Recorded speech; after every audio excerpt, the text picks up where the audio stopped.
Hi everyone, PSC rank holder ചാനലിൻ്റെ പുതിയൊരു വീഡിയോയിലേക്ക് ഏവർക്കും സ്വാഗതം. IQF എന്ന് വെച്ചാൽ ഇൻഡിവിജ്വലി ക്വിക്ക് ഫ്രീസിങ്. ഇതാണ് ഇൻഡിവിജ്വലി ക്വിക്ക് ഫ്രീസിങ്ങിനെയാണ് നമ്മൾ IQF എന്ന് ഷോർട്ടായിട്ട് വിളിക്കുന്നത് കേട്ടോ. IQF എന്ന് പറയുന്നത് ഇൻഡിവിജ്വലി ക്വിക്ക് ഫ്രീസിങ്. അങ്ങനെ വെച്ചിട്ടുണ്ടെങ്കിൽ അങ്ങനെ പറഞ്ഞാൽ എന്താണ് IQF പ്രൊഡക്ട്സ് എന്ന് പറയുമ്പോൾ these are the food products that are rapidly frozen individually. നമ്മളൊരു ഫുഡ് പ്രൊഡക്റ്റ് എടുത്തിട്ട് അതിനെ ഫ്രീസ് ചെയ്യുന്നു, ഫ്രോസൺ ഫോമിലോട്ട് മാറ്റാണ്. Typically within hours of harvest. നമ്മൾ ഹാർവെസ്റ്റ് ചെയ്തിട്ട് വിത്തിൻ അവേഴ്സ്, നമ്മളിപ്പോൾ ഹാർവെസ്റ്റ് ചെയ്യാണ്, വിത്തിൻ അവേഴ്സ്, ഒരു മണിക്കൂറിനുള്ളിൽ ഇതിനെ കൊണ്ടുപോയി ഫ്രീസ് ചെയ്യുകയാണെങ്കിൽ നമ്മൾ അതിനെന്ത് പറയുന്നു? ഇൻഡിവിജ്വലി ക്വിക്ക് ഫ്രീസിങ് എന്ന് പറയുന്നു. അപ്പോൾ ഇവിടെ പ്രധാനമായിട്ട് ശ്രദ്ധിക്കേണ്ടത് ഇൻഡിവിജ്വലി ആണ് നമ്മൾ ഫ്രീസ് ചെയ്യുന്നുള്ളത്, മറ്റൊരു സബ്സ്റ്റൻസുമായിട്ട് മിക്സ് ചെയ്തിട്ടല്ല. ഇൻഡിവിജ്വലി ആ ഹാർവെസ്റ്റ് ചെയ്ത ആ പ്രൊഡക്റ്റിനെ മാത്രമാണ് നമ്മളിവിടെ ഫ്രീസ് ചെയ്യുന്നുള്ളത്. എങ്ങനെയാണ് ഫ്രീസ് ചെയ്യുക? സ്പെഷ്യലൈസ്ഡ് ആയിട്ടുള്ള ഫ്രീസിങ് പ്രോസസ്സ് യൂസ് ചെയ്തിട്ടാണ് ഇവിടെ ഫ്രീസ് ചെയ്യുന്നുള്ളത്. ഓക്കെ, അപ്പോൾ ഈച്ച് പീസ് നമ്മൾ ഓരോ ഫുഡ് പ്രൊഡക്റ്റ്, ഇപ്പോൾ നമ്മൾ ഏതെങ്കിലും ഒരു പർട്ടിക്കുലർ ഫ്രൂട്ട്, വേറൊരു വെജിറ്റബിൾ, ഇതിനെ രണ്ടിനെയും നമ്മൾ സെപ്പറേറ്റ് ആയിട്ടാണ് ഫ്രീസ് ചെയ്യേണ്ടത്. ഒരിക്കലും മിക്സ് ചെയ്തിട്ട് ഫ്രീസ് ചെയ്യാൻ പാടില്ല. അപ്പോൾ അങ്ങനെ സെപ്പറേറ്റ് ആയിട്ട് ഫ്രീസ് ചെയ്യുന്നതിലൂടെ നമ്മളെന്താണ്, അവിടെ നമുക്ക് ക്ലംപിങ് പ്രിവെൻറ്റ് ചെയ്യാൻ പറ്റും. രണ്ടും ഒന്നിച്ച് കൂടുന്ന ക്ലംപിങ്, അതുപോലെ തന്നെ രണ്ടിൻ്റെയും പ്രൊഡക്റ്റ്, ഇപ്പോൾ ഈ ഫ്രൂട്ടിൻ്റെ ഫ്ലേവർ, അതുപോലെ തന്നെ ഈ വെജിറ്റബിളിൻ്റെ ഫ്ലേവർ, അതിൻ്റെ ന്യൂട്രീഷണൽ വാല്യൂ, അതൊക്കെ നമുക്ക് പ്രിസർവ് ചെയ്യാനും പറ്റും. അപ്പോൾ ഈ IQF എന്ന് പറയുമ്പോൾ നമുക്കൊരു പ്രിസർവേറ്റീവ് മെത്തേഡാണെന്ന് കൂടി പറയാം. പിന്നെ ഡിഫറെൻറ്റ് ടൈപ്സ് ഓഫ് ഫ്രീസേഴ്സ് ഉണ്ട്. ഫ്രീസറിൽ വെച്ചിട്ടാണ് നമ്മളിതിനെ ഫ്രീസ് ചെയ്യുക. അപ്പോൾ ഡിഫറെൻറ്റ് ടൈപ്പ് ഓഫ് ഫ്രീസേഴ്സ് ഉണ്ട്. അപ്പോൾ ഓരോ ഫ്രീസേഴ്സിനകത്തും അതിൻ്റെ മെത്തേഡ് ഡിഫറെൻ്റ് ആണ്. നമ്മൾ ആദ്യമായിട്ട് എയർ ബ്ലാസ്റ്റ് ഫ്രീസേഴ്സ് പറയാം. എയർ ബ്ലാസ്റ്റ് ഫ്രീസേഴ്സ്, അല്ലെങ്കിൽ നമ്മളതിനെ ടണൽ ഫ്രീസേഴ്സ് എന്നുകൂടി അറിയപ്പെടുന്നു. ടണൽ ഫ്രീസേഴ്സ് എന്നറിയപ്പെടുന്നു. ഈ എയർ ബ്ലാസ്റ്റ് ഫ്രീസറിനകത്ത് നമ്മൾ കോൾഡ് എയർ ആണ് യൂസ് ചെയ്യുന്നുള്ളത്. എന്താണ്? കോൾഡ് എയർ ആണ് നമ്മൾ യൂസ് ചെയ്യുന്നുള്ളത്. അപ്പോൾ ഇത് എന്ന് പറയുന്നത്, ഇപ്പോൾ നമ്മുടെ ഒരു പ്രൊഡക്റ്റ് ഇതാണെങ്കിൽ ഇതിന് ചുറ്റും നമ്മൾ കോൾഡ് എയർ ഇങ്ങനെ കണ്ടിന്യൂസ്ലി പാസ് ചെയ്യാണ് ചെയ്യുന്നുള്ളത്. അപ്പോൾ ഈ പ്രൊഡക്റ്റ് പെട്ടെന്ന് തന്നെ തണുത്തിട്ട് അതവിടെ ഫ്രീസ് ആവുന്നു. ഓക്കെ, അപ്പോൾ ഇങ്ങനെ ഒരു കൺവെയർ ബെൽറ്റ് ഉണ്ടാവും. ഈ കൺവെയർ ബെൽറ്റിലൂടെ ഇതിങ്ങനെ പാസ് ചെയ്തുകൊണ്ടിരിക്കുന്നതായിരിക്കും നമ്മുടെ പ്രൊഡക്റ്റ്. അപ്പോൾ അവിടെ എന്താണ്, കോൾഡ് എയർ ഇങ്ങനെ പാസ് ചെയ്യാണ്.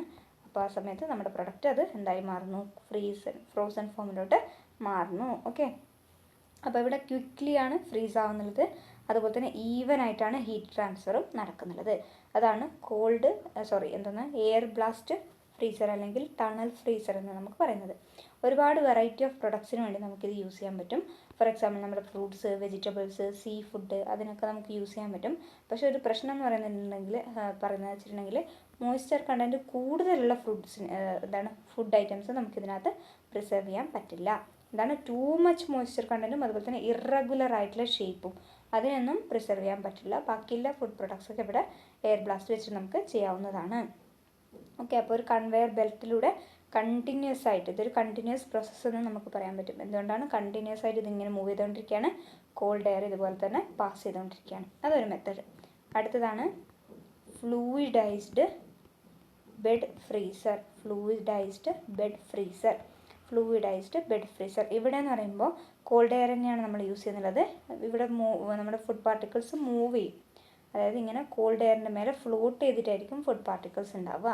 So the food floats on the air stream. Air സ്ട്രീമിനകത്ത്, ഇതൊരു ബ്രെഡാണല്ലോ അല്ലേ, ഫ്ലൂയിഡൈസ്ഡ് ബെഡ് ഫ്രീസറാണ്. കോൾഡ് എയറിനകത്ത് നമ്മുടെ ഫുഡ് എന്ന് പറയുന്നത് ഫ്ലോട്ട് ചെയ്തിട്ടാണ് ഉണ്ടാവുക. അതുകൊണ്ട് തന്നെ ഈവൻലി ഹീറ്റ് ട്രാൻസ്ഫർ നടക്കും, അത് പെട്ടെന്ന് കുക്കാവുകയും ചെയ്യും. ഇവിടെ നമുക്ക് ഡൈസ്ഡ് ആയിട്ടുള്ള ഫ്രൂട്ട്സും അതുപോലെ തന്നെ സ്മോൾ സീ ഫുഡും ഇതിനൊക്കെയാണ് നമ്മൾ കോമൺ ആയിട്ട് ഫ്ലൂയിഡൈസ്ഡ് ബെഡ് ഫ്രീസർ വെച്ചിട്ട് ഫ്രീസ് ചെയ്യുക. Okay, fluidised bed freezer. Next ആണ് ക്രയോജനിക് ഫ്രീസർ. നെക്സ്റ്റ് വരുന്നതാണ് ക്രയോജനിക് ഫ്രീസിങ് അല്ലെങ്കിൽ ക്രയോജനിക് ഫ്രീസിങ്. ആ മെത്തേഡിലൂടെയാണ് ചെയ്യുന്നത്. ഇവിടെ എന്ന് പറയുമ്പോൾ ഇതാണ് കോമൺ ആയിട്ട് യൂസ് ചെയ്യുന്നില്ല കേട്ടോ. ലിക്വിഡ് നൈട്രജൻ അല്ലെങ്കിൽ നമ്മൾ കാർബൺ ഡൈ ഓക്സൈഡിനെ യൂസ് ചെയ്തിട്ടാണ് ഈ ഫ്രീസ് ചെയ്യുന്നുള്ളത്. ഫുഡിനെ ഫ്രീസ് ചെയ്യാൻ വേണ്ടി യൂസ് ചെയ്യുന്ന ഗ്യാസസ് ഏതാണ്? ലിക്വിഡ് നൈട്രജൻ അല്ലെങ്കിൽ കാർബൺ ഡൈ ഓക്സൈഡ്. അപ്പോൾ ഇവിടെ ഈ കോൾഡ് ഗ്യാസ് ആണ് യൂസ് ചെയ്യുന്നത്.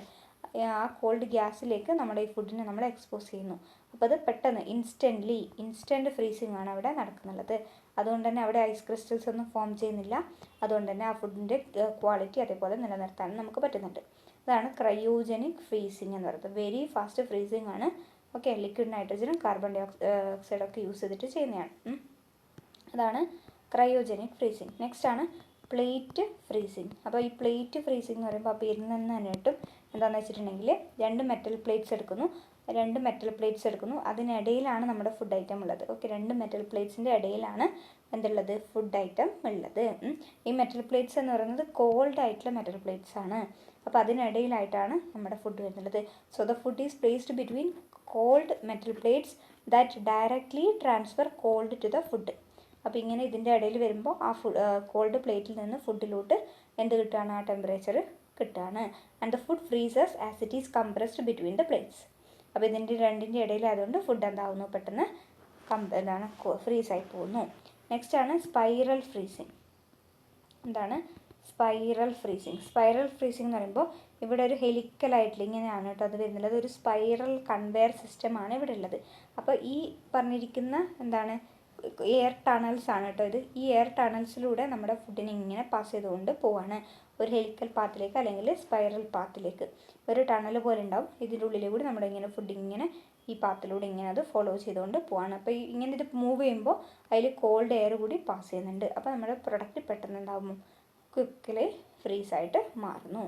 അതാണ് ഏതിൻ്റെ കേസ് നമ്മളിപ്പോൾ പറഞ്ഞത്, സ്പൈറൽ ഫ്രീസിങ്. അതും ആ പേരിൽ നിന്ന് തന്നെ കിട്ടുന്നതായിരിക്കും കേട്ടോ, സ്പൈറൽ ഫ്രീസിങ്. ഇനി അടുത്തതാണ് വാക്വം ഫ്രീസിങ്. ഇവിടെ എന്ന് പറയുമ്പോൾ എന്തായിരിക്കും, വാക്വം കണ്ടീഷൻ ക്രിയേറ്റ് ചെയ്തിട്ട് അവിടെ നമ്മൾ ഫ്രീസ് ചെയ്യുന്നു. അപ്പോൾ നമുക്ക് ഇങ്ങനെ ഒരു വാക്വം ക്രിയേറ്റ് ചെയ്യുന്നതോടെ ഫ്രീസിങ് പോയിന്റ് കുറച്ചുകൊണ്ട് നമുക്ക് പെട്ടെന്ന് തന്നെ ഒരു ലോവർ ടെമ്പറേച്ചറിന് അത് പെട്ടെന്ന് തന്നെ എന്താണ് നമ്മുടെ ഈ പ്രൊഡക്ട്സിന് നമുക്ക് ഫ്രീസ് ചെയ്യാൻ സാധിക്കും. ഓക്കെ, ചില സമയത്ത് ഈ വാക്വം ഫ്രീസിങ് നമ്മൾ ക്രയോജനിക് ഫ്രീസിങ് പോലുള്ള മെത്തേഡുമായിട്ട് കമ്പൈൻ ചെയ്തിട്ട് യൂസ് ചെയ്യാറുണ്ട്. അത്രയാണ് ഏതിൻ്റെ കേസിൽ നമുക്ക് പറയാനുള്ളത്. Individually quick freezing products. Okay, individually quick freezing എന്ന് പറയുന്നുള്ള ആ ഒരു മെത്തേഡിനത് നമുക്ക് പറയാനുള്ളത്. അപ്പോൾ ഇതിൻ്റെ അഡ്വാൻറ്റേജസ് പറയുമ്പോൾ നമുക്ക് എന്ത് പറയാം, അഡ്വാൻറ്റേജസ് എന്ന് പറയുമ്പോൾ ഇതൊരു പ്രിസർവേറ്റീവ് മെത്തേഡായിട്ട് യൂസ് ചെയ്യുന്നതാണല്ലേ. അതുകൊണ്ട് തന്നെ നമുക്കതിൻ്റെ ക്വാളിറ്റി ഇൻക്രീസ് ചെയ്യാം അല്ലേ, ഇമ്പ്രൂവ്ഡ് ഫുഡ് ക്വാളിറ്റി എന്ന് നമുക്ക് പറയാം. പിന്നെ ഈസി ആയിട്ടുള്ള ഒരു കൺവീനിയൻ്റ് ആയിട്ടുള്ള ഒരു മെത്തേഡാണ്. ഷെൽഫ് ലൈഫ് നമ്മളിവിടെ ഇൻക്രീസ് ചെയ്യുന്നുണ്ട്, ഓരോ പ്രൊഡക്റ്റിനെയും നമ്മൾ ഷെൽഫ് ലൈഫ് ഇൻക്രീസ് ചെയ്യുന്നുണ്ട്. അതുപോലെ തന്നെ സെപ്പറേറ്റ് ആയിട്ട് വെക്കുന്നതോടുകൂടി ക്ലംപിങ്ങും പ്രിവെൻറ്റ് ചെയ്യുന്നുണ്ട്. ഇൻഡിവിജ്വലി ക്വിക്ക് ഫ്രീസിങ് ക്ലംപിങ്ങും പ്രിവെൻറ്റ് ചെയ്യുന്നുണ്ട്. ഡിസഡ്വാൻറ്റേജ് പറയുകയാണെങ്കിലോ കുറച്ച് ഡിസഡ്വാൻറ്റേജ് ഉണ്ട്. ഒന്നെന്ന് പറഞ്ഞാൽ ഒരുപാട് എനർജി ഇവിടെ കൺസ്യൂം ചെയ്യുന്നുണ്ട് അല്ലേ, ഈ പ്രോസസ്സിന് വേണ്ടി ഒരുപാട് എനർജി യൂസ് ചെയ്യേണ്ടി വരുന്നുണ്ട്. അതുപോലെ തന്നെ ഇതിനു വേണ്ടി യൂസ് ചെയ്യുന്ന എക്യുപ്മെൻ്റ് ഒക്കെ വളരെ കോസ്റ്റ്ലി ആയിട്ടുള്ള എക്യുപ്മെൻറ്റ്സ് ആണ്. പിന്നെ നമ്മൾ ഇതിനകത്ത് പ്രൊഡക്ട്സ് വെക്കുമ്പോൾ പാക്കേജിങ് ചെയ്യേണ്ടി വരുന്നുണ്ട്. അപ്പോൾ പാക്കേജിങ് റിക്വയർമെൻറ്റ്സ് ആവശ്യമായിരുന്നുണ്ട്. പിന്നെ ചില ഫുഡ് ഇതിന് ഭയങ്കര സെൻസിറ്റീവ് ആയിരിക്കും. ഫുഡ് സെൻസിറ്റിവിറ്റി ഈ ടെമ്പറേച്ചറിലൊക്കെ വെക്കുമ്പോൾ ആ ഫുഡ് വളരെ സെൻസിറ്റീവായിട്ടും വരുന്നുണ്ട്. അപ്പോൾ ഇതൊക്കെയാണ് അഡ്വാൻറ്റേജും ഡിസഡ്വാൻറ്റേജും അതുപോലെ തന്നെ അതിന് യൂസ് ചെയ്യുന്നുള്ള മെത്തേഡ്സൊക്കെ. അപ്പോൾ ഇത്രയേ ഉള്ളൂ ഇൻഡിവിജ്വലി ക്വിക്ക് ഫ്രീസ്ഡ് പ്രൊഡക്ട്സിനെ കുറിച്ച് നമുക്ക് പറയാം. IQF. ഓക്കെ, ആ മെത്തേഡാണ് ഇൻഡിവിജ്വലി ക്വിക്ക് ഫ്രീസിങ്. അങ്ങനെ നമ്മൾ ചെയ്യുന്ന പ്രൊഡക്ട്സാണ് IQF പ്രൊഡക്ട്സ് എന്ന് പറയുന്നത്. ഓക്കെ ആണല്ലോ. അപ്പോൾ IQF കഴിഞ്ഞ സ്ഥിതിക്ക് നമ്മളിനി നോക്കാൻ പോകുന്നത് ഫുഡ് അഡിറ്റീവ്സ് ആണ്. ഓക്കെ, സിമ്പിളായിട്ട് നമുക്ക് പഠിച്ചെടുക്കാൻ പറ്റുന്ന കുറച്ച് കാര്യങ്ങൾ നമ്മൾ ശ്രദ്ധിച്ചാൽ നമുക്ക് വളരെ എളുപ്പത്തിൽ മനസ്സിലാക്കി പഠിക്കാൻ പറ്റുന്ന സാധനമാണിത്, ഫുഡ് അഡിറ്റീവ്സ് എന്ന് പറയുന്നത്. ഓക്കെ, ഫുഡ് അഡിറ്റീവ്സിലോട്ട് പോകാം. അറിയാമല്ലോ ഫുഡ് അഡിറ്റീവ്സ് എന്ന് വെച്ചാൽ എന്താണെന്ന് ചെറിയൊരു ധാരണ ഒക്കെ ഉണ്ടാവും. ഇതെന്ന് വെച്ചിട്ടുണ്ടെങ്കിൽ എന്താണ്, ഫുഡ് അഡിറ്റീവ്സ് ആണ് കേട്ടോ. These are the substances intentionally added to food. നമ്മൾ ഇൻറ്റൻഷനലി ഫുഡിലേക്ക് ആഡ് ചെയ്യുന്നതാണ്. എന്തിന്? ടു മെയിൻറ്റെയിൻ, അല്ലെങ്കിൽ നമുക്ക് പറയാം or to improve. Okay, to maintain or to improve its taste increase ചെയ്യാൻ വേണ്ടി ആഡ് ചെയ്യാം. ഫ്രഷ്നെസ് മെയിൻറ്റെയിൻ ചെയ്യാൻ വേണ്ടി ആഡ് ചെയ്യാം.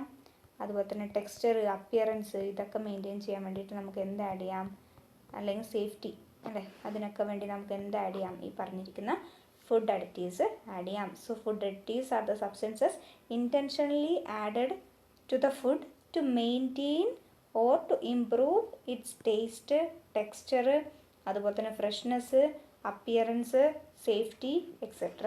ഓക്കെ, അപ്പോൾ അത്തരത്തിൽ നമ്മൾ ആ ഫുഡിൻ്റെ എന്താണ് ടേസ്റ്റും ഫ്രഷ്നെസ്സും ടെക്സ്ചറും അപ്പിയറൻസും ഒക്കെ നിലനിർത്താൻ വേണ്ടി നമ്മൾ ആഡ് ചെയ്യുന്നുള്ള കുറച്ച് കോമ്പൗണ്ട്സിനെയാണ് നമ്മൾ എന്തെന്ന് പറയുക, ഫുഡ് അഡിറ്റീവ്സ് എന്ന് പറയാം. ഇനി ഒരു ഫുൾ ഫോം പഠിക്കണം, JECFA. JECFA എന്ന് വെച്ചിട്ടുണ്ടെങ്കിൽ ജോയിൻറ്റ് JECFA ആണല്ലേ. അപ്പോൾ joint FAO and WHO. Joint FAO and WHO expert committee അതാണ് EC. Okay, expert committee on food additives. Okay, joint FAO and WHO expert committee on food additives, അതാണ് എന്ത് JECFA കൊണ്ട് ഉദ്ദേശിക്കുന്നത്. ഇത് ശരിക്കും എന്താണ്, ഒരു ഇൻ്റർനാഷണൽ ബോഡിയാണ്. എന്തിനു വേണ്ടിയിട്ട്? നമ്മുടെ ഫുഡ് അഡിറ്റീവ്സിൻ്റെ safety. Expert committee on food additives ആണ് പറഞ്ഞിരിക്കുന്നത്. അപ്പോൾ ഫുഡ് അഡിറ്റീവ്സിൻ്റെ സേഫ്റ്റി ചെക്ക് ചെയ്യുന്ന ആൾക്കാരാണ് JECFA പറയുന്നത്. അപ്പോൾ JECFA എന്ന് പറഞ്ഞാൽ എന്താണ്? Joint WHO and FAO expert committee on food additives. അവരുടെ മെയിൻ ഉദ്ദേശം എന്താണ്? ഇവാലുവേറ്റ് ചെയ്യുക safety of food additives evaluate ചെയ്യുക. ഇനി ഫുഡ് അഡിറ്റീവ്സിൻ്റെ ഫംഗ്ഷൻ എന്താണ്? നമ്മളിവിടെ ഓൾറെഡി പറഞ്ഞു. എന്താണ്? ഒന്നെന്ന് പറയുന്നത് ഷെൽഫ് ലൈഫ് ഇൻക്രീസ് ചെയ്യാം, സ്പോയിലേജ് കുറക്കാം, അല്ലെ ഫ്രഷ്നെസ് മെയിൻറ്റെയിൻ, എന്താണ് ഷെൽഫ് ലൈഫ് ഇൻക്രീസ് ചെയ്യാം, അതുപോലെ തന്നെ സ്പോയിലേജ് ഇല്ലാണ്ടാക്കാം. നമ്മൾ പറഞ്ഞല്ലോ ഫ്രഷ്നെസ് മെയിൻറ്റെയിൻ ചെയ്യാമെന്ന് പറഞ്ഞു, അത് തന്നെയാണ് ഇവിടെയും പറയുന്നത്. അതുപോലെ തന്നെ അതിൻ്റെ ന്യൂട്രിറ്റീവ് വാല്യൂവിനെ നമുക്ക് എൻഹാൻസ് ചെയ്യാം അല്ലെങ്കിൽ പ്രിസർവ് ചെയ്യാം. പിന്നെ അതിൻ്റെ ആ ഒരു ഹോൾസംനെസ്, ഫുഡിൻ്റെ ഒരു ഹോൾസംനെസ് നിലനിർത്തുക. അതുപോലെ തന്നെ കളറ്, ഫ്ലേവർ ഇതൊക്കെ ഇമ്പ്രൂവ് ചെയ്യുക. പിന്നെ എന്താണ്? അസിഡിറ്റി, ആൽക്കലിനിറ്റി അതുപോലുള്ള കണ്ടീഷൻസൊക്കെ ആ ഫുഡിനകത്ത് അതുപോലെ തന്നെ നിലനിർത്തുക. അതിന് വേണ്ടിയിട്ടാണ് നമ്മൾ മെയിനായിട്ട് ഫുഡ് അഡിറ്റീവ്സ് ആഡ് ചെയ്യുന്നത്. ഈ ഫുഡ് അഡിറ്റീവ്സ് എന്ന് പറഞ്ഞാൽ ഡിഫറെൻറ്റ് ടൈപ്സ് ഉണ്ട്, അറൗണ്ട് ഒരു 13-14 ടൈപ്സ് ഉണ്ട്. അതായത് അതിൻ്റെ ഫംഗ്ഷൻ്റെ ബേസിസിൽ. ഫോർ എക്സാമ്പിൾ ആൻറ്റി ഓക്സിഡൻസ്, എന്തിനു വേണ്ടിയിട്ടാണ്? അവിടെ ഓക്സിഡേഷൻ നടക്കാണ്ട്, റാൻസിഡ് കണ്ടീഷൻ വരാണ്ട് നോക്കാൻ വേണ്ടി നമ്മൾ എന്ത് ആഡ് ചെയ്യാറുണ്ട്? ആൻറ്റി ഓക്സിഡൻസ് ഫുഡിനകത്ത് ആഡ് ചെയ്യാറുണ്ട്. അപ്പോൾ അതും ഒരു ഫുഡ് അഡിറ്റീവാണ്. ഓക്കെ, അതും ഒരു ഫുഡ് അഡിറ്റീവാണ്. പിന്നെ നമ്മൾ ഫുഡ് കളേഴ്സ് ആഡ് ചെയ്യാറുണ്ട്, അല്ലെ? നല്ലൊരു ഫുഡിന് നല്ലൊരു ഇത് കിട്ടാൻ വേണ്ടിയിട്ട് നമ്മൾ കളേഴ്സ് ആഡ് ചെയ്യാറുണ്ട്. അപ്പോൾ അങ്ങനെ ഡിഫറെൻറ്റ് ടൈപ്സിൽ നമ്മൾ പലതരം സാധനങ്ങൾ ആഡ് ചെയ്യാറുണ്ട് ബേസ്ഡ് ഓൺ ദ ഫംഗ്ഷൻ. എംഎൽസിഫയേഴ്സ് ഉണ്ട്, അതുപോലെ തന്നെ അസിഡിറ്റി റെഗുലേറ്റേഴ്സ് ഉണ്ട്, അതായത് അസിഡിറ്റി മെയിൻറ്റെയിൻ ചെയ്യാൻ വേണ്ടിയിട്ട്. പിന്നെ ഫുഡ് ഫ്ലേവേഴ്സ് നമ്മൾ ആഡ് ചെയ്യാറുണ്ട്, ഇല്ലേ? അതൊക്കെ ഏതിനകത്ത് വരുന്നതാണ്? ഈ ഫുഡ് അഡിറ്റീവ്സിനകത്ത് തന്നെ വരുന്നതാണ്.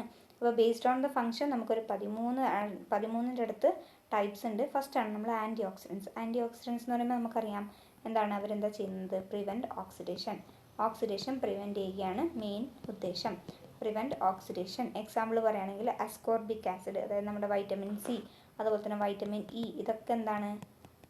ആൻറ്റി ഓക്സിഡൻസിന് ഉദാഹരണമാണ്. പിന്നെ ലെസിത്തിൻ, നമ്മുടെ എഗ് യോക്കിനകത്ത് കാണപ്പെടുന്നത് ലെസിത്തിൻ നമ്മുടെ എംഎൽസിഫയിങ് ഏജൻ്റ് ആണെന്നൊക്കെ പറഞ്ഞു. അപ്പോൾ ആ ലെസിത്തിനൊക്കെ ആൻറ്റി ഓക്സിഡൻസിന് എക്സാമ്പിളായിട്ട് വരുന്നുണ്ട്. ഈ പറഞ്ഞിരിക്കുന്ന ഇത്രയാണല്ലോ എക്സാമ്പിൾ പറഞ്ഞത്. പിന്നെ ഇത് കൂടാണ്ട് BHA അതുപോലെ തന്നെ BHT. ഓക്കെ, BHAയും BHTയും. BHA എന്ന് പറഞ്ഞാൽ ബ്യൂട്ടിലേറ്റഡ് ഹൈഡ്രോക്സി അനൈസോൾ. എന്താണ് ബ്യൂട്ടിലേറ്റഡ് ഹൈഡ്രോക്സി അനൈസോൾ? ഇത് butylated hydroxy toluene. Okay, toluene. അപ്പോൾ ബ്യൂട്ടിലേറ്റഡ് ഹൈഡ്രോക്സി അനൈസോളും അതുപോലെ തന്നെ ബ്യൂട്ടിലേറ്റഡ് ഹൈഡ്രോക്സി ടൊളുയിനും മെയിനായിട്ട് നമ്മൾ നമ്മുടെ ഗീയിൽ, അതുപോലെ തന്നെ ബട്ടർ, ഫാറ്റ് ഇതിലൊക്കെയാണ് യൂസ് ചെയ്യുന്നുള്ളത്. മെയിനായിട്ട് എന്തിനാണ്? ആ ഓക്സിഡേഷൻ പ്രിവെൻറ്റ് ചെയ്യാൻ വേണ്ടിയിട്ട്, ആ ഒരു റാൻസിഡ് കണ്ടീഷൻ ഇല്ലാണ്ടിരിക്കാൻ വേണ്ടിയിട്ടാണ് BHAയും BHTയും നമ്മൾ ഗീ, ബട്ടർ, ഫാറ്റിലൊക്കെ ആഡ് ചെയ്യുന്നുള്ളത്. പിന്നെ ഞാൻ പറഞ്ഞല്ലോ വിറ്റാമിൻ സി ഉണ്ടെന്ന് പറഞ്ഞു. ഈ വിറ്റാമിൻ സി സാധാരണ ഫ്രഷ് ജ്യൂസിൽ, ഫ്രൂട്ട് ജ്യൂസിലൊക്കെയാണ് ആഡ് ചെയ്യാറുള്ളത്. ഫ്രഷ് അല്ല, ഫ്രൂട്ട് ജ്യൂസസിൽ നമ്മൾ ബോട്ടിലാക്കി കൊടുക്കുന്ന ഫ്രൂട്ട് ജ്യൂസസില്ലേ, അതിനകത്തൊക്കെയാണ് അസ്കോർബിക് ആസിഡ് ആഡ് ചെയ്യുന്നുള്ളത്. ഈ അസ്കോർബിക് ആസിഡ് എന്തിനു വേണ്ടിയിട്ടാണെന്ന് വെച്ചിട്ടുണ്ടെങ്കിൽ ആ ഫ്രൂട്ടിൻ്റെ കളറ് എന്താണ് പ്രിസർവ് ചെയ്യാൻ വേണ്ടിയിട്ടാണ് നമ്മൾ വൈറ്റമിൻ സി ആഡ് ചെയ്യുന്നുള്ളത്. പിന്നെ നമ്മുടെ വൈറ്റമിൻ ഇ, നേരത്തെ പറഞ്ഞ വൈറ്റമിൻ ഇ, അതെന്തിനാണെന്ന് വെച്ചിട്ടുണ്ടെങ്കിൽ എന്താണ് നമ്മുടെ ടിഷ്യൂൻ്റെ ഒക്കെ ഡാമേജ്, അതായത് ഇപ്പോൾ നമ്മളെ എന്താണ് ഫ്രീ റാഡിക്കൽസിൽ നിന്ന് നമുക്ക് പ്രിവെൻറ്റ് ചെയ്യാൻ വേണ്ടിയിട്ട്. ആൻറ്റി ഓക്സിഡൻസിൻ്റെ പരിപാടി അത് തന്നെയല്ലേ. അപ്പോൾ ഫ്രീ റാഡിക്കൽസിൽ നിന്ന് പ്രൊട്ടക്ഷൻ തരാൻ വേണ്ടിയിട്ട് നമുക്ക് വൈറ്റമിൻ ഇ ആഡ് ചെയ്യാറുണ്ട്. പിന്നെ സോഡിയം സിട്രേറ്റ് ഇത് മീറ്റിലൊക്കെയാണ് സാധാരണ ആഡ് ചെയ്യാറുള്ളത്. എന്തിനാണെന്ന് വെച്ചിട്ടുണ്ടെങ്കിൽ ഓക്സിഡേഷൻ ഓഫ് ഫാറ്റ്, മീറ്റിനകത്തുള്ള ഫാറ്റിൻ്റെ ഓക്സിഡേഷൻ നടക്കാതിരിക്കാൻ വേണ്ടി നമ്മൾ സോഡിയം സിട്രേറ്റ് മീറ്റിനകത്ത് ആഡ് ചെയ്യാറുണ്ട്. അപ്പോൾ ഇത്രയാണ് ആൻറ്റി ഓക്സിഡൻസ്. അപ്പോൾ BHA butyl hydroxy anisole, butylated hydroxy toluene മെയിനായിട്ട് ഗീ, ബട്ടറിലൊക്കെയാണ് ആഡ് ചെയ്യുന്നത്. വൈറ്റമിൻ സി, വൈറ്റമിൻ ഇ, അതുപോലെ തന്നെ സോഡിയം സിട്രേറ്റും ഒരു ആൻറ്റി ഓക്സിഡൻ്റ് ആണ്. പിന്നെ നമ്മൾ ഫുഡ് അഡിറ്റീവായി യൂസ് ചെയ്യുന്ന മറ്റൊരാളാണ് പ്രിസർവേറ്റീവ്സ് എന്ന് പറയുന്നത്. പ്രിസർവേറ്റീവ്സ് എന്ന് പറയുമ്പോൾ അവർ മൈക്രോ ഓർഗാനിസത്തിൻ്റെ ആക്ടിവിറ്റീനെ എന്താണ് ഇൻഹിബിറ്റ് ചെയ്യാണ് പ്രിസർവേറ്റീവ്സ് ചെയ്യുന്നത്. ഇവിടെ ക്ലാസ് 1 പ്രിസർവേറ്റീവ്സ് ഉണ്ട്, ക്ലാസ് 2 പ്രിസർവേറ്റീവ്സ് ഉണ്ട്. ഈ ക്ലാസ് 1 പ്രിസർവേറ്റീവ്സ് എന്ന് പറയുമ്പോൾ നമുക്ക് സോൾട്ട്, നമ്മൾ സാധാരണയായിട്ട് യൂസ് ചെയ്യാറില്ല, വിനേഗർ, അങ്ങനെ സാധാരണ, അതായത് അത് റെസ്ട്രിക്റ്റഡ് അല്ല, ഇത്ര mg മാത്രമേ യൂസ് ചെയ്യാൻ പാടുള്ളൂ, ഇത്ര ഗ്രാംസ് മാത്രമേ യൂസ് ചെയ്യാൻ പാടുള്ളൂ, അങ്ങനെ റെസ്ട്രിക്ഷൻ ഒന്നും ഇല്ലാത്തതാണ് ക്ലാസ് 1 പ്രിസർവേറ്റീവ്സ്. ഇനി അതല്ല, നമ്മൾ വല്ല sulphate, nitrate, nitrites, benzoic acid, sorbic acid ഒക്കെ എന്തിനു യൂസ് ചെയ്യാറുണ്ട്? ക്ലാസ് 2 പ്രിസർവേറ്റീവ്സ് എന്ന് പറയും. അത് നമ്മൾ പ്രിസർവേഷന് വേണ്ടി യൂസ് ചെയ്യാറുണ്ട്. പക്ഷെ അതൊക്കെ എന്താണ്, ഒരു റെഗുലേഷനിൽ പറയുന്നുണ്ട്, എന്താണ്, ഇത്ര ഗ്രാംസ് മാത്രമേ, ഇത്ര ml ഇത്ര ഗ്രാംസ്, അങ്ങനെ കറക്റ്റ് അളവ് പറഞ്ഞിട്ടുണ്ട്. അതിനാണ് നമ്മൾ ക്ലാസ് 2 എന്ന് പറയുന്നത്. നമ്മുടെ ഇഷ്ടം പോലെ നമ്മൾ ഉപയോഗിക്കുന്നത് ക്ലാസ് 1. ക്ലാസ് 2 എന്ന് വെച്ചിട്ടുണ്ടെങ്കിൽ നമ്മുടെ ഇഷ്ടം പോലെ എന്ന് പറയുമ്പോൾ നമ്മളൊരു അങ്ങനെ ഒരുപാട് വാരി വലിച്ചിട്ടില്ലല്ലോ, ഒരു കണക്കിലല്ലേ ഇട്ടുള്ളൂ. പക്ഷേ ഈ ക്ലാസ് 2 എന്ന് പറയുമ്പോൾ അത് കെമിക്കൽസ് ആണ്, നമുക്ക് മാരകമായ പ്രശ്നങ്ങൾ ഉണ്ടാക്കുന്ന കോമ്പൗണ്ട്സ് ആണ്. അതുകൊണ്ട് തന്നെ അവിടെ ഒരു കണക്ക് പറഞ്ഞിട്ടുണ്ട്. ഓക്കെ, അപ്പോൾ നമ്മൾ എക്സാമ്പിൾ പറയുകയാണെങ്കിൽ നമ്മൾ സാൾട്ടഡ് ഫിഷ് ഒക്കെ ഇല്ലേ, സാൾട്ടഡ് ഫിഷിനകത്ത് നമ്മൾ എന്തിനാണ് സാൾട്ട് ആഡ് ചെയ്യുന്നത്? അങ്ങനെ ആഡ് ചെയ്യുമ്പോൾ അവിടെ ഓസ്മോട്ടിക് പ്രഷറിൽ ചേഞ്ചസ് ഉണ്ടാകുന്നു. അതുപോലെ തന്നെ അവിടെ സാൾട്ട് ആഡ് ചെയ്യുമ്പോൾ എന്താണ്, മോയ്സ്ചർ കണ്ടൻറ്റ് അവിടെ നിന്ന് കുറയുന്നു. Draws the water out of the cells. Osmotic പ്രഷറിൽ ഉണ്ടായ വേരിയേഷൻ കാരണം സെൽസിനകത്തുള്ള വാട്ടറൊക്കെ പുറത്തേക്ക് വരുന്നു. അതുകൊണ്ട് തന്നെ മൈക്രോ ഓർഗാനിസത്തിൻ്റെ ഗ്രോത്ത് നമുക്ക് ഇല്ലാണ്ടാക്കാൻ പറ്റുന്നുണ്ട്. അതാണ് സാൾട്ടഡ് ഫിഷ്. പിന്നെ ജാമിനകത്ത് നമ്മൾ കോമൺ ആയിട്ട് യൂസ് ചെയ്യുന്ന പ്രിസർവേറ്റീവ് ആണത് ഷുഗർ എന്ന് പറയുന്നത്. പിന്നെ നമ്മൾ പിക്കിളിനകത്തൊക്കെ എന്ത് ആഡ് ചെയ്യാറുണ്ട്? വിനേഗർ ആഡ് ചെയ്യാറുണ്ട്. ഇതൊക്കെ ക്ലാസ് 1 ആണ് കേട്ടോ. പിക്കിളിനകത്തൊക്കെ നമ്മൾ എന്ത് ആഡ് ചെയ്യാറുണ്ട്? വിനേഗർ ആഡ് ചെയ്യാറുണ്ട്. അതെന്തിനു വേണ്ടിയിട്ടാണ്? ഒരു അസിഡിക് കണ്ടീഷൻ ഉണ്ടാക്കിയിട്ട് അവിടെ മൈക്രോ ഓർഗാനിസംസ് ഗ്രോ ചെയ്യാതിരിക്കാൻ വേണ്ടിയിട്ടാണ് നമ്മൾ വിനേഗർ ആഡ് ചെയ്യുന്നത്. പിന്നെ സൾഫർ ഡയോക്സൈഡ് നമ്മൾ ഫ്രൂട്ട്സിലൊക്കെ ആഡ് ചെയ്യുന്നുണ്ട്. അത് പക്ഷേ ഏതാണ്? Second category. നമ്മൾ പറഞ്ഞ ക്ലാസ് 2 പ്രിസർവേറ്റീവ്സിനകത്ത് വരും. പിന്നെ ബെൻസോയിക് ആസിഡ്, സോഡിയം ബെൻസോയേറ്റ് ഒക്കെ സോസിലൊക്കെ ആഡ് ചെയ്യാറുണ്ട് കേട്ടോ. ബെൻസോയിക് ആസിഡും സോഡിയം അസിറ്റേറ്റൊക്കെ നമ്മൾ സോസിൽ ആഡ് ചെയ്യാറുണ്ട്. അതാണ് ഫുഡ് പ്രിസർവേറ്റീവ്സ്. ഇനി കളേഴ്സ്. ഈ കളേഴ്സ് എന്ന് പറയുമ്പോൾ എന്താണ്, നമ്മുടെ ഫുഡ് കുറച്ചുകൂടി അട്രാക്റ്റീവായിട്ട് കാണാൻ വേണ്ടിയിട്ട്, അല്ലെങ്കിൽ ആ ഫുഡ് നമ്മൾ എന്താണ് കുക്ക് ചെയ്യുമ്പോൾ അതിൽ നിന്ന് നഷ്ടപ്പെട്ടു പോകുന്ന കളർ തിരിച്ചു പിടിക്കാൻ വേണ്ടിയിട്ട്, അതിനൊക്കെ വേണ്ടിയിട്ട് നമ്മൾ എന്താണ് ആഡ് ചെയ്യാറുണ്ട്? കളർ ആഡ് ചെയ്യാറുണ്ട്. ഈ കളർ എന്ന് പറയുന്നത് എല്ലാ ഫുഡിലും നമുക്ക് തോന്നിയ പോലെ ആഡ് ചെയ്യാൻ പറ്റില്ല. സ്പെസിഫിക് ആയിട്ടുള്ള കുറച്ച് ഫുഡ് മാത്രമേ ഇത് അലൗഡ് ആയിട്ടുള്ളൂ. ഓക്കെ, നാച്ചുറലായിട്ടും കളേഴ്സ് ഉണ്ട്, ആർട്ടിഫിഷ്യലായിട്ട് സിന്തറ്റിക് കളേഴ്സ് നമ്മൾ യൂസ് ചെയ്യാറുണ്ട്. നാച്ചുറൽ കളേഴ്സ് എന്ന് പറയുമ്പോൾ caramel, beta carotene, turmeric, chlorophyll use ചെയ്യാറുണ്ട്, റൈബോഫ്ലേവിൻ യൂസ് ചെയ്യാറുണ്ട്, അനാറ്റോ, നമ്മൾ ബട്ടറിനൊക്കെ കളർ കൊടുക്കുന്ന അനാറ്റോ എന്ന് പറഞ്ഞു. പിന്നെ സാഫ്രൺ ഒക്കെ നാച്ചുറലായിട്ട് വരുന്നതാണ്. കുർക്കുമിൻ, അതുപോലെ തന്നെ ടർമറിക് പൗഡർ. ഇതിൽ രണ്ടും ഒന്ന് തന്നെയാണ് കേട്ടോ, കുർക്കുമിനും ടർമറിക് പൗഡറും. ഇത് കൂടാണ്ട് സിന്തറ്റിക് ആയിട്ട് ഒരുപാട് എണ്ണം ഉണ്ട്. അതിന് എക്സാമ്പിൾ പറയുകയാണെങ്കിൽ കാർമോയ്സിൻ, അതുപോലെ തന്നെ ടാർട്ടാസിൻ, അതുപോലെ തന്നെ sunset yellow, brilliant blue, indigo carmine, erythrosine, അങ്ങനെ ഡിഫറെൻറ്റ് ടൈപ്സിലുള്ള കളറ് നമ്മൾ സിന്തറ്റിക് ആയിട്ട് ആർട്ടിഫിഷ്യൽ കളേഴ്സും യൂസ് ചെയ്യാറുണ്ട്, അതുപോലെ തന്നെ നാച്ചുറൽ കളേഴ്സും യൂസ് ചെയ്യാറുണ്ട്. പിന്നെ നെക്സ്റ്റ് വരുന്നതാണ് ഫ്ലേവറിങ് ഏജൻറ്റ്സ്. ഇനിയിപ്പോൾ നമ്മൾ എന്ത് ആഡ് ചെയ്താലും അതിനകത്ത് നമ്മൾ എഴുതിയിട്ടുണ്ടാവണം കേട്ടോ. നമ്മുടെ പാക്കറ്റിനകത്ത് നമ്മൾ ന്യൂട്രീഷണൽ ഫാക്റ്റ് എന്നൊക്കെ പറഞ്ഞിട്ട് നമ്മൾ പഠിച്ചിട്ടുണ്ടായിരുന്നില്ലേ, ന്യൂട്രീഷണൽ ലാബിലിംഗ്. അതുപോലെ തന്നെ ഇമ്പോർട്ടൻ്റ് ആണ് ഇവിടെയും. എന്താണ്, നമ്മൾ എന്തൊക്കെ അഡിറ്റീവ്സ് ആണ് നമ്മുടെ ഫുഡിനകത്ത് ആഡ് ചെയ്തിട്ടില്ലെന്ന് അതിനകത്ത് കറക്റ്റായിട്ട് മെൻഷൻ ചെയ്തിട്ടുണ്ടാവണം. ഓക്കെ, അപ്പോൾ കളർ കഴിഞ്ഞു. അടുത്തതാണ് ഫ്ലേവറിങ് ഏജൻറ്റ്സ്. ഇവിടെ എന്ന് വെച്ചിട്ടുണ്ടെങ്കിൽ ഫ്ലേവർ ആഡ് ചെയ്യാൻ വേണ്ടിയിട്ട് ഇപ്പോൾ നമ്മൾ എന്താണ് വാനില എസൻസ് ഒക്കെ ആഡ് ചെയ്യാറില്ലേ, അതേപോലെ തന്നെ add flavours or correct losses in flavour. Okay, അവിടെ എന്തെങ്കിലും നഷ്ടപ്പെട്ടു പോയിട്ടുണ്ടെങ്കിൽ അത് തിരിച്ചു പിടിക്കാനൊക്കെ വേണ്ടിയിട്ടാണ് നമ്മളിത് ആഡ് ചെയ്യുന്നത്. നാച്ചുറൽ ആയിട്ടുള്ള ഫ്ലേവേഴ്സ് നമ്മൾ ആഡ് ചെയ്യാറുണ്ട്. അതായത് പ്ലാന്റ്സിൽ നിന്നും ആനിമൽസിൽ നിന്നും എക്സ്ട്രാക്ട് ചെയ്തെടുക്കുന്നത്, അല്ലെങ്കിൽ മൈക്രോബിയൽ ഫെർമെൻറ്റേഷനിലൂടെ നമ്മൾ എക്സ്ട്രാക്ട് ചെയ്തെടുക്കുന്ന ഫ്ലേവേഴ്സൊക്കെ നമ്മൾ ആഡ് ചെയ്യാറുണ്ട്. അതായത് ഇപ്പോൾ spices, fruit juices, egg, herbs, vegetable ജ്യൂസൊക്കെ നമ്മൾ ആഡ് ചെയ്യാറുണ്ട്. ഇത് കൂടാണ്ട് നമ്മൾ കെമിക്കലിയും ചില സാധനങ്ങൾ ആഡ് ചെയ്യാറുണ്ട്. അതായത് ഈത്തൈൽ അസറ്റേറ്റ്, അതുപോലെ തന്നെ നമ്മൾ കെമിക്കൽ പ്രോസസ്സിലൂടെ ഐസൊലേറ്റ് ചെയ്തിരിക്കുന്ന വാനില എസൻസിന് പകരം വാനിലിൻ എന്ന് പറയുന്ന കോമ്പൗണ്ട് നമ്മൾ ആഡ് ചെയ്യാറുണ്ട്. Okay, artificial flavouring substances are those which have not been identified in natural പ്രൊഡക്ട്സിനകത്ത് കാണപ്പെടാത്ത ആൾക്കാരെയാണ് നമ്മൾ ആർട്ടിഫിഷ്യൽ ഫ്ലേവറിംഗ് സബ്സ്റ്റൻസസ് എന്ന് പറയുന്നത്. ഒരു എക്സാമ്പിൾ പറയുകയാണെങ്കിൽ മോണോസോഡിയം ഗ്ലൂട്ടാമേറ്റ്. ഈ മോണോസോഡിയം ഗ്ലൂട്ടാമേറ്റ്, അതായത് അജിനോമോട്ടോ എന്നൊക്കെ അറിയപ്പെടുന്നില്ലേ, ആ അജിനോമോട്ടോൻ്റെ പേരാണ് മോണോസോഡിയം ഗ്ലൂട്ടാമേറ്റ് എന്ന് പറയുന്നത്. ഇത് ശരിക്കും പെർമിറ്റഡ് ആണ്, പക്ഷെ അത് ഇത്ര എമൗണ്ടിൽ മാത്രമേ പാടുള്ളൂ എന്ന് പറഞ്ഞിട്ടുണ്ട്. പിന്നെ മാത്രമല്ല, ഇത് നമ്മൾ ആഡ് ചെയ്യുന്നുണ്ടെങ്കിൽ അതിനകത്ത് നമ്മൾ എന്തുകൂടി എഴുതിയിട്ടുണ്ടാവണം, കറക്റ്റ് ഡിക്ലറേഷൻ കൊടുത്തിട്ടുണ്ടാവണം. അതായത് children below 12 months of age എന്താണിത് കഴിക്കാൻ പാടില്ല എന്ന വാണിംഗ് അവിടെ കൊടുത്തിട്ടുണ്ടാവണം. എന്നിട്ട് മാത്രമേ നമ്മൾ ആ ഫുഡിനകത്തേക്ക് അജിനോമോട്ടോ ആഡ് ചെയ്യാൻ പാടുള്ളൂ. അതാണ് ഏതിൻ്റെ കേസ് നമ്മൾ പറഞ്ഞത്, ഇപ്പോൾ ഫ്ലേവറിങ് ഏജൻറ്റ്സ്. ഓക്കെ, നാച്ചുറലായിട്ടും ആഡ് ചെയ്യാറുണ്ട്, ആർട്ടിഫിഷ്യലായിട്ടും ആഡ് ചെയ്യാറുണ്ട്. നെക്സ്റ്റ് ആണ് എമൽസിഫയേഴ്സ്. എന്താണ് എമൽസിഫയേഴ്സ്? അതായത് നമ്മൾ പഠിച്ചിട്ടുണ്ടായിരുന്നു എമൽസിഫിക്കേഷൻ എന്നൊക്കെ പറഞ്ഞിട്ട്, എഗ് യോക്ക് മയണൈസ് ഉണ്ടാക്കുമ്പോൾ ലെസിത്തിൻ, എഗ് യോക്കിനകത്ത് പ്രസൻ്റ് ആയിട്ടുള്ള ലെസിത്തിൻ മയണൈസ് ഉണ്ടാക്കുമ്പോൾ അതിനകത്തൊരു എമൽസിഫയർ ആയിട്ട് ആക്ട് ചെയ്യുന്നുണ്ട് എന്നൊക്കെ നമ്മൾ പഠിച്ചിട്ടുണ്ടായിരുന്നു. അപ്പോൾ എമൽസിഫയർ എന്ന് പറയുമ്പോൾ നമ്മുടെ എന്താണ് ഓയിൽസിൻ്റെയും ഫാറ്റ്സിൻ്റെയും എന്താണ് ഡിസ്പേർഷൻ, ഒരു യൂണിഫോം ഡിസ്പേർഷൻ ഫെസിലിറ്റേറ്റ് ചെയ്യുന്ന ആൾക്കാരാണ് എമൽസിഫയേഴ്സ് എന്ന് പറയുന്നത്. അല്ലെങ്കിൽ നമുക്ക് എന്താ പറയുക, ഒരു എമൽഷൻ്റെ സ്റ്റെബിലൈസ് ചെയ്യാൻ വേണ്ടി യൂസ് ചെയ്യുന്ന ആൾക്കാരാണ് എമൽസിഫയേഴ്സ് എന്ന് പറയുന്നത്. കോമൺ ആയിട്ട് ലെസിത്തിൻ ഇപ്പോൾ പറഞ്ഞത്, പിന്നെ അഗർ, കസീൻ, ഇതൊക്കെ എമൽസിഫയർ ആയിട്ട് ആക്ട് ചെയ്യുന്ന ആൾക്കാരാണ്. അത് കഴിഞ്ഞാൽ സ്റ്റെബിലൈസേഴ്സ്. എന്താണ് സ്റ്റെബിലൈസേഴ്സും ഒരു ടൈപ്പ് ഓഫ് ഫുഡ് അഡിറ്റീവ് തന്നെയാണ്. നമ്മൾ പുറമെ, അതായത് ഫുഡിനുള്ളതിന് പുറമെ നമ്മൾ ആഡ് ചെയ്ത് കൊടുക്കുകയാണെങ്കിൽ അതൊരു ഫുഡ് അഡിറ്റീവായിട്ട് വരും. ഇവിടെ നമ്മൾ സെല്ലുലോസ്, സ്റ്റാർച്ച്, പെക്റ്റിൻ അതുപോലുള്ള സാധനങ്ങൾ സ്റ്റെബിലൈസേഴ്സായിട്ട് യൂസ് ചെയ്യാറുണ്ട്. ഇവിടെ എന്ന് വെച്ചിട്ടുണ്ടെങ്കിൽ എന്താണ്, ആ ഒരു ഫുഡ് സ്ട്രക്ചർ അതുപോലെ തന്നെ നമ്മൾ നിലനിർത്താൻ വേണ്ടിയിട്ടാണ് സ്റ്റെബിലൈസേഴ്സ് ആഡ് ചെയ്യുന്നത്. അടുത്ത വരുന്ന കാറ്റഗറിയാണ് സ്വീറ്റനിങ് ഏജൻറ്റ്സ്.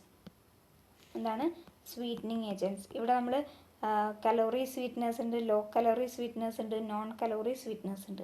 അപ്പോൾ സാധാരണ ഒരു കലോറി സ്വീറ്റ്നേഴ്സ് എന്ന് വെച്ചിട്ടുണ്ടെങ്കിൽ 4 kcal/g ആണ് കോൺട്രിബ്യൂട്ട് ചെയ്യുന്നുള്ളത്. അതായത് glucose syrup, cane sugar, honey, അതുപോലെ തന്നെ ഡെക്സ്ട്രോസ്, ജാഗറി, ഇതൊക്കെയാണ് ഏതിൻ്റെ കേസിൽ വരുന്നുള്ളത്, കലോറി സ്വീറ്റ്നേഴ്സിൻ്റെ കേസിൽ വരുന്നുള്ളത്. എത്രയാണ്?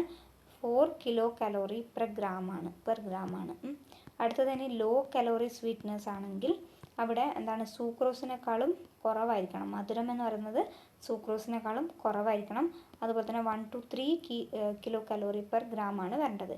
ഇവിടെ പോളിയോൾസും അതുപോലെ തന്നെ ഷുഗർ ആൽക്കഹോൾസും, ഇതാണ് പോളിയോൾസ് അതുപോലെ തന്നെ ഷുഗർ ആൽക്കഹോൾസ് ആണ് ലോ കലോറി സ്വീറ്റ്നറായിട്ട് ആക്ട് ചെയ്യുന്നത്. പിന്നെ നോൺ കലോറി സ്വീറ്റ്നർ എന്ന് പറയുമ്പോൾ എന്താണ്, നാച്ചുറലിൽ ഉണ്ടാവാറുണ്ട്, സിന്തറ്റിക്കും ഉണ്ടാവാറുണ്ട്.